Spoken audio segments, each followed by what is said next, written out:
காயங்கள் தந்தவர்களிடம் காரணங்கள் கேட்காதீர்கள். அவர்கள் காரணங்கள் நம்மை இன்னும் காயப்படுத்தும். பிடித்த வாழ்க்கையும் கிடைக்காமல், கிடைத்த வாழ்க்கையும் பிடிக்காமல் வாழ்பவர்கள் தான் இங்கு அதிகம். ஏன் வாழ்கிறோம் என்று அவர்களுக்கே தெரியாத நிலையில், மனம் வெறுக்கும் உறவுகளுக்கு மத்தியில் மெய் சிலிர்க்க வைக்கும் நட்பு கிடைப்பதெல்லாம் அன்பின் வரம்.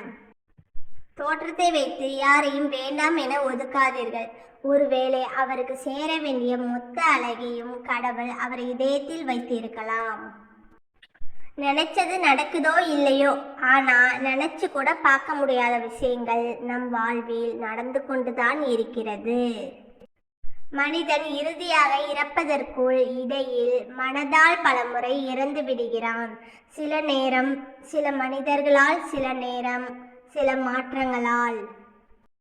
இந்த உலகம் உன் காயத்திற்கு மருந்திடும், ஆனால் காயப்படுத்துவதை நிறுத்தாது. பெற்றோர்களின் அருமை தெரிய வேண்டுமென்றால் சொந்தக்காரர்களோடு தங்கிப்பார். சொந்தக்காரர்களின் அருமை தெரிய வேண்டுமென்றால் காசு இல்லாமல் வாழ்ந்து பார். செய்ய நினைப்பதை இன்றே செய்ய தொடங்குங்கள்.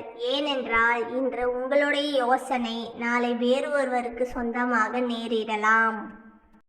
ஓகேங்க, இந்த வீடியோ பிடிச்சிருந்தா லைக் பண்ணுங்க, சப்ஸ்கிரைப் பண்ணிக்கோங்க.